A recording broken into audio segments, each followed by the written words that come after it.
Hello friends, आज का chapter है हमारा इलेक्ट्रिसिटी 10th क्लास का।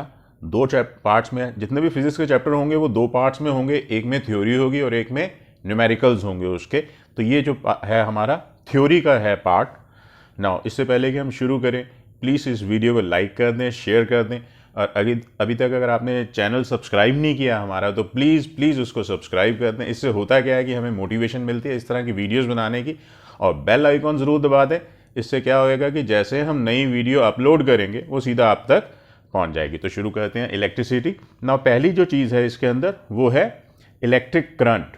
क्या होता है electric current? Electric current is the flow of electric charge per unit time. मतलब कि एक यूनिट टाइम के अंदर, जैसे सेकंड है तो एक सेकंड के अंदर कितना चार्ज फ्लो करता है, that is called electric current. तो current is equal to charge upon में टाइम, राइट। ऐसा यूनिट ऑफ चार्ज क्या होती है? It is coulomb, denoted by capital C. ऐसा यूनिट ऑफ टाइम क्या होती है? Second, denoted by small s. And ऐसा यूनिट ऑफ करंट क्या है? It is ampere. एक्चुअली ये जो है एम्पियर, इसको नेम मिला है एंद्रे मैरी एम्पियर, जो एक साइंटिस्ट हुई हैं उनके नाम से। नाउ इसकी डेफिनेशन क्या है एम्पियर की? 1 ampere current is constituted by flow of 1 coulomb charge पर सेकेंड। यानी कि अगर एक सेकेंड के अंदर 1 कूलम चार्ज फ्लो होता है तो हम कहते हैं कि it is 1 ampere current. Now एक इलेक्ट्रॉन के ऊपर कितना चार्ज होता है? एक इलेक्ट्रॉन के ऊपर चार्ज होता है 1.6 इंटू 10 की पावर माइनस 19 कूलम। ठीक, बहुत छोटा अमाउंट है ये। 1.6 इंटू 10 की पावर माइनस 19 कूलम चार्ज होता है एक इलेक्ट्रॉन पे। तो क्वेश्चन कई बार आ जाता है कि भाई अगर एक इलेक्ट्रॉन के ऊपर अगर इतना चार्ज है तो एक कूलम चार्ज के लिए कितने इलेक्ट्रॉन चाहिए होंगे? तो उसको हम क्या करते हैं, फिर यूनिटरी मेथड से कैलकुलेट कर लेते हैं। कैसे? If charge is equal to 1.6 into 10 की power minus 19 coulomb, then number of electrons is equal to 1। And if charge is equal to 1 coulomb, then number of electrons is equal to 1 upon में ये सारा, यानी कि 1.6 into 10 की power minus 19। Now हम ये क्या करेगा, जब ऊपर आएगा ये 10 की पावर माइनस 19 ऊपर जाके 10 की पावर 19 हो जाएगा, राइट। अब अगर इसमें से मैं 100 ले लूं, यानी फिर रह जाएगा 10 की पावर, और ये आ गया 100 अपॉन में 16 इंटू 10 की पावर 18। तो ये सॉल्व करके आ जाएगा आपका 6.25 इंटू 10 की पावर 18। नेक्स्ट इज, अब एम्पियर की जो छोटी यूनिट्स होती हैं, एक है मिली एम्पियर। मिली एम्पियर क्या होता है? एम्पियर का 1000वां हिस्सा, राइट। और एक है माइक्रो एम्पियर। ठीक है जी, ये क्या है? ये है एक एम्पियर का 10 लाखवां हिस्सा। तो यानी कि अगर मिली एम्पियर है तो इट इज इक्वल टू 10 की पावर माइनस 3 एम्पियर, और अगर माइक्रो एम्पियर है इट इज इक्वल टू 10 की पावर माइनस 6 एम्पियर। ना ये कई बार क्या होता है कि मिली एम्पियर में आपको दे देते हैं और आपको जो है उसको एम्पियर में कन्वर्ट करना होता है। तो what we do is we divide it by 1000। ना उसके बाद डिवाइस टू मेजर करंट, किस डिवाइस से इसको मेजर किया जाता है, नापा जाता है? तो इट इज अमीटर। और अमीटर कैसे लगाया जाता है? सर्किट में हमेशा सीरीज में लगाया जाता है, राइट। फिर आता है इलेक्ट्रिक सर्किट। ना इलेक्ट्रिक सर्किट क्या है? It is the continuous and closed path of the electric current, right. यानी कि करंट जहां जहां होकर गुजरता है उस पाथ को हम कहते हैं इलेक्ट्रिक सर्किट। और अगर उसको हम डायग्रामेटिकली शो करें तो वो बन जाता है सर्किट डायग्राम। जैसे इस वक्त एक एग्जाम्पल में हमने डायग्राम बनाया हुआ है जिसके अंदर की सेल लगा हुआ है, ठीक है, जो कि जिसकी कुछ पर्टिकुलर वोल्टेज जो सप्लाई करता है, और उसके बाद एक बल्ब है, बल्ब के लिए ये वाला साइन, फिर एक रेजिस्टर लगा हुआ है, फिर एक एमीटर लगा हुआ है, एक की लगी हुई है प्लग की। तो ये एक सर्किट है जिसके अंदर positive to negative current flow करता है। फिर है जी अगला आपका वेरियस सिंबल्स। जब हम बनाते हैं डायग्राम तो कुछ सिंबल्स यूज करते हैं। जैसे ये वाला पहला सिंबल जो है ये है सेल का, और अगर battery of cell, combination of cells जो है वो इस तरह से शो करते हैं, उसमें एक के बाद एक अलग अलग सेल दिखाते जाते हैं। फिर ये दो हैं प्लग की। पहली वाली ये है ओपन। ओपन का मतलब है कि अभी स्विच बंद है, ऑफ की पोजीशन में है। और ये है क्लोज्ड, सर्किट क्लोज्ड है मतलब चालू है, यानी कि अब ये ऑन की पोजीशन में, राइट। ये जो सिंबल है ये या फिर ये यूज होता है वेरिएबल रेजिस्टेंस यानी कि वेरिएबल रेजिस्टेंस या रियोस्टैट भी बोलते हैं इसको। मीटर के लिए ये वाला यूज होता है within circle A plus minus, और वोल्ट मीटर के लिए यूज होता है within circle V plus minus. Now direction of flow of current. Conventionally, in an electric circuit, the direction of current is taken as opposite to the direction of the flow of electrons. जिस तरफ electrons बहते हैं उसके opposite जो है direction of हम current को जो है कंसिडर करते हैं। अब इलेक्ट्रॉन बहते हैं नेगेटिव टू पॉजिटिव, तो हम जो करंट को जो हम वो जो शो करते हैं वो करते हैं positive to negative. Then potential difference. ना पोटेंशियल डिफरेंस क्या होता है? Potential difference actually potential difference क्या होता है सही मायने में तो ये इलेक्ट्रिक प्रेशर के अंदर डिफरेंस है ना। Potential difference between two points in an electric circuit is defined as the amount of work done in moving a unit charge from one point to another. मतलब एक उसके ऊपर यहां से एक जगह से दूसरी जगह ले जाने में चार्ज को जितना वर्क होता है that is called its potential difference. तो potential difference is equal to work upon में चार्ज। ऐसा यूनिट क्या होती है पोटेंशियल डिफरेंस की? It is volt. ये है अलेसैंड्रो वोल्टा के नाम से इसके यूनिट का पड़ा हुआ है। तो ऐसा यूनिट क्या है? वोल्ट। पोटेंशियल डिफरेंस जो है इसका जो सिंबल है वो भी वी है, और इसकी जो यूनिट है वोल्ट उसका सिंबल भी वी ही है। नाउ क्या होता है volt? 1 volt is the potential difference between 2 points in A current carrying conductor when 1 joule work is done to carry 1 coulomb charge from one point to another। यानी कि जब एक कूलम चार्ज को move करने के लिए एक पॉइंट से दूसरे तक अगर हम 1 जूल वर्क करते हैं तो हम कहते हैं कि it is 1 volt potential difference. Then device to measure potential difference. तो voltmeter is the device which is use to measure potential difference. कैसे कनेक्ट करते हैं इसको हम कहते हैं पैरेलल में कनेक्ट। नाउ कौन सा डिवाइस है which helps to maintain potential difference? तो सेल या बैटरी ऑफ सेल जो हैं वो हेल्प करते हैं पोटेंशियल डिफरेंस मेंटेन करने में। फिर आता है बहुत इंपॉर्टेंट लॉ जो हमें बताता है relation between V and I, यानी कि पोटेंशियल डिफरेंस और इलेक्ट्रिसिटी करंट के अंदर जो रिलेशन है उसके बारे में बताता है। उसको हम कहते हैं Ohm's law. Now Ohm's law क्या कहता है? The potential difference is directly proportional to the current flowing through the conducting wire provided the temperature remains the same. यानी कि टेम्परेचर अगर सेम रहता है तो पोटेंशियल डिफरेंस और करंट जो है दे आर डायरेक्टली प्रोपोर्शनल, यानी कि V is proportional to I। इसका मतलब क्या हुआ कि V अपॉन I जो है it is equal to constant. अगर कॉन्स्टेंट को मैं R ले लेता हूं तो मेरे पास जो है ये रिलेशन आ जाता है V is equal to IR। तो आगे से जब भी हम ओम्स लॉ को जो लिखेंगे तो it will be V is equal to IR। It can be denoted with the help of a diagram also, graph also. ठीक है जी, जिसके आप वाई एक्सिस के ऊपर तो आप दिखाते हो वोल्टेज यानी कि पोटेंशियल डिफरेंस, और एक्स एक्सिस पे दिखाते हो करंट। वोल्टेज जो दिखाते हो वो इन वोल्ट और करंट दिखाते हो इन एम्पियर, राइट। तो ये जो है स्ट्रेट लाइन बनती है फ्रॉम लेफ्ट टू राइट, नीचे से ऊपर की तरफ स्ट्रेट लाइन चलती है। इट शोज कि there is a direct relationship between V and I। जैसे जैसे I बढ़ता जाता है वैसे वैसे V बढ़ता जाता है and vice versa. Now relation between current and resistance. Resistance और करंट के बीच का रिलेशन क्या है? अगर हम अपने इसको देखें V is equal to IR, ठीक है ना। तो I क्या किसके बराबर हो जाएगा? V अपॉन में R, यानी कि I जो है it is direct inversely proportional to R।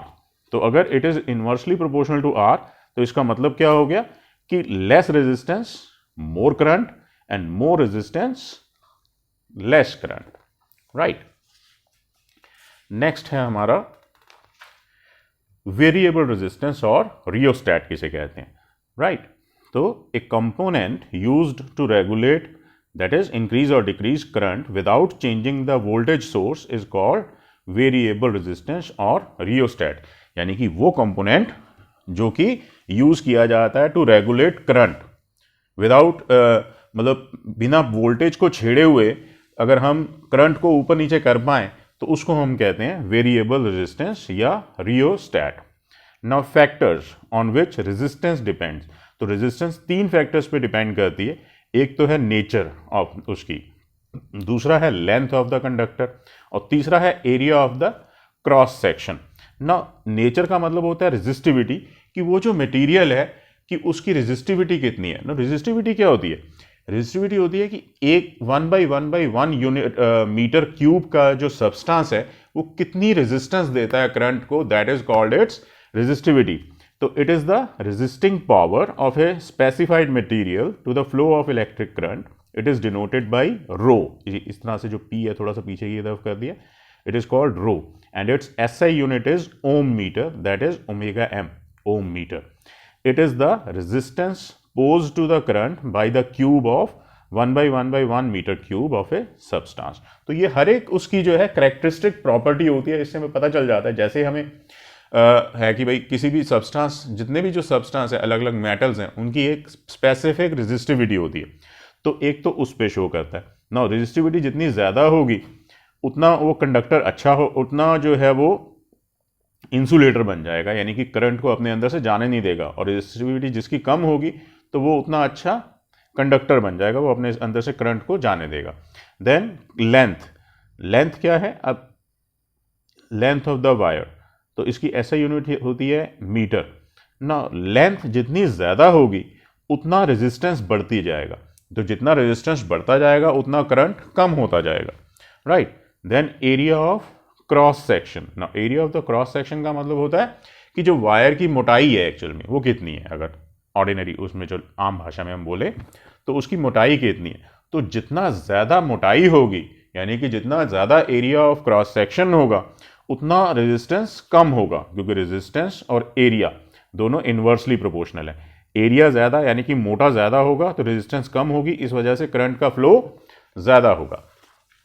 अगला है फिर एसआई यूनिट ऑफ रेजिस्टेंस। तो ohm is the SI unit of resistance. Conductors और इंसुलेटर्स, तो कंडक्टर्स क्या होते हैं? Which allow the current to pass through them easily, like copper and aluminium, जिससे इलेक्ट्रिसिटी की वायर्स बनती। और इंसुलेटर्स कौन से होते हैं? ऐसे material which do not allow the current to pass through them, जैसे ग्लास हो गया, वुड हो गया, प्लास्टिक है, पीवीसी है। नाउ फिर कई बार क्वेश्चन हमसे पूछा जाता है कि why coils of heating devices are made up of alloys than metals. तो इसके पीछे जो रीज़न है, कहते हैं coils of heating devices like toaster और electric iron are made up of alloys rather than pure metals because resistivity of alloy is higher than that of the pure metal. कि resistivity उसकी ज़्यादा होती है, resistivity ज़्यादा होने की वजह से वो जल्दी हीट हो जाता है। तो ये हम बाद में पढ़ेंगे। Then alloy does not oxidize or burn easily even at higher temperature। तो ये भी एक रीज़न है कि हायर टेम्परेचर पे ज़्यादा वो ऑक्सीडाइज नहीं होता जल्दी, यानी कि बर्न नहीं हो जाता, तो इसलिए भी हम उनको यूज़ करते हैं। Then comes tungsten. तो टंगस्टन जो है इन्हीं दो प्रॉपर्टीज़ की वजह से it is used solely as filament of the electric bulb. जो इलेक्ट्रिक बल्ब होते हैं तो उसके अंदर टंगस्टन को यूज़ किया जाता है। फिर कई बार आपसे पूछता है कि which is the best conductor of electricity, तो silver is the best conductor of electricity. Then comes effect of temperature on the resistance. Now resistance of all pure metals increases with increasing the temperature, यानी कि जैसे जैसे हम temperature को बढ़ाते जाते हैं उसकी रेजिस्टेंस भी बढ़ती जाती है, यानी कि करंट कैरिंग कैपेबिलिटी कम होती जाती है। लेकिन रेजिस्टेंस ऑफ अलॉयज जो है लाइक नाइक्रोम वगैरह वगैरह, तो वो जो है उसके ऊपर कोई इफेक्ट नहीं पड़ता टेम्परेचर का। उसके बाद रजिस्टर्स लगाए कैसे जाते हैं? तो दो तरह से रजिस्टर्स लगाए जाते हैं, एक तो सीरीज में, एक पैरेलल में। अगर सीरीज में लगाए जाते हैं तो एक के साथ एक दूसरा लग जाता है, जैसे R1 है, ये R2 R3 एक के साथ एक लगे हुए हैं, राइट। अगर मान लो हम तीनों को हटा के एक लगाना चाहें तो उसको हम कहते हैं इक्विवेलेंट रजिस्टर, या उसका कई बार उसको जैसे वो क्वेश्चन में पूछता है टोटल रजिस्टर क्या होगा, टोटल रेजिस्टेंस क्या है इसकी। तो ये जो इक्विवेलेंट रजिस्टर है, रेजिस्टेंस है, इसको अगर हमने लगाना हो, मतलब तीनों को लगा के एक लगाना हो, तीनों को हटा के एक लगाना हो, तो R is equal to R1 plus R2 plus R3। ये तो है अगर हमने सीरीज में लगाना है। और अगर मान लो हमने पैरेलल में लगाना है, पैरेलल में किस तरह से लगता है? ये इस तरह से पैरेलल, एक दूसरे के पैरेलल लगे हुए हैं, R1 R2 R3। तो इसको अगर हमने कैलकुलेट करना है इसमें इक्विवेलेंट रेजिस्टेंस, तो it is 1/R is equal to 1/R1 plus 1/R2 plus 1/R3, right. अगर मान लो एक से ज़्यादा होता तो उस हिसाब से हम इसको आगे बढ़ाते जाते हैं और इसको भी ऐसे आगे बढ़ाते जाएंगे ना। रेजिस्टेंस जो है मैक्सिमम होता है सीरीज में, right. Resistance is maximum in series, ये ध्यान रखने वाली चीज़ है, और इसी वजह से current is minimum in series, series के अंदर करंट कम हो जाता है, जबकि resistance is minimum in parallels, parallels के अंदर रेजिस्टेंस मिनिमम होता है, इसी वजह से current is maximum in parallels, right. Next है आपका advantages of parallel circuits in domestic wiring.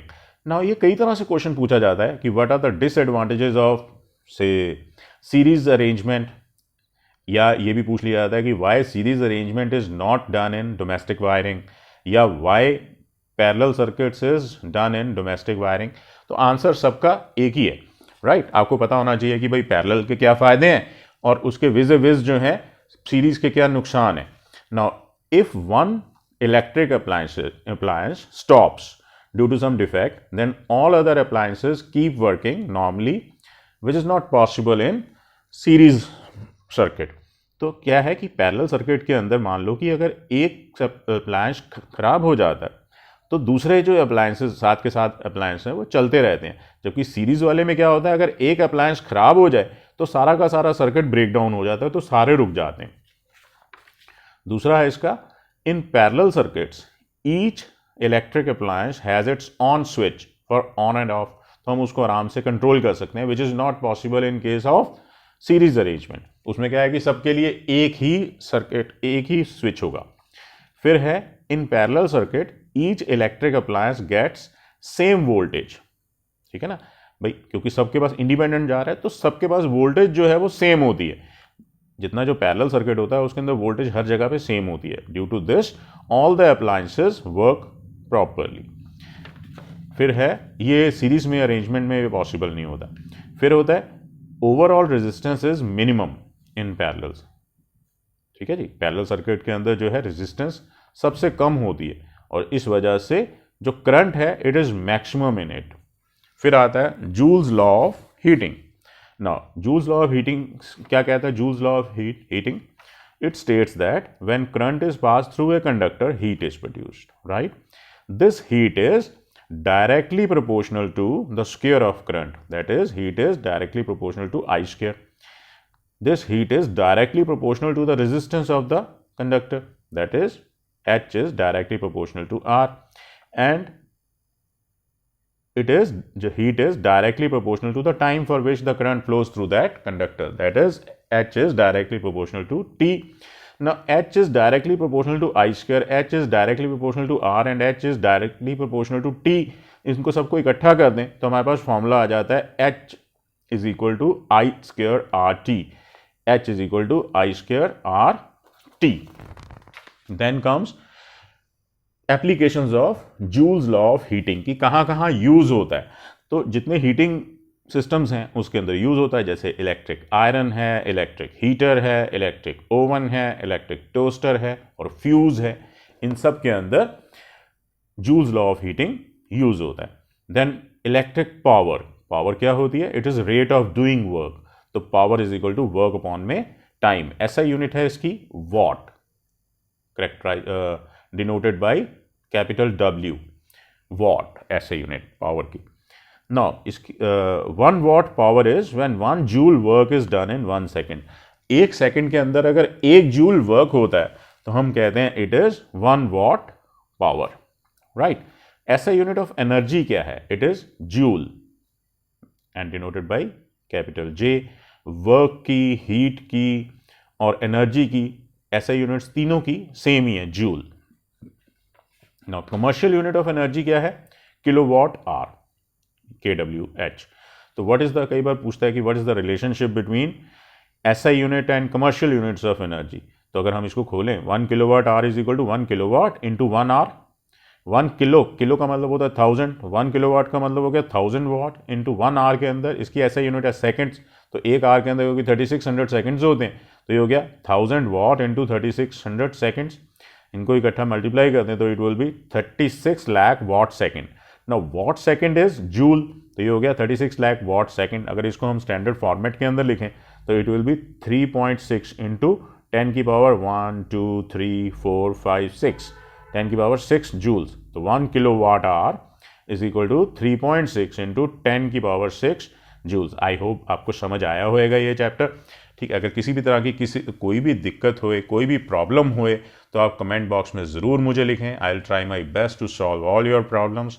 और वीडियो अगर आपको अच्छा लगा है तो इसको लाइक करें, शेयर करें अपने फ्रेंड्स के साथ। और अगर अभी तक आपने अपना चैनल जो है सब्सक्राइब नहीं किया तो प्लीज़ प्लीज़ इसको सब्सक्राइब करें। जब आप सब्सक्राइब करते हैं तो हमें मोटिवेशन मिलती है नई वीडियोस बनाने की।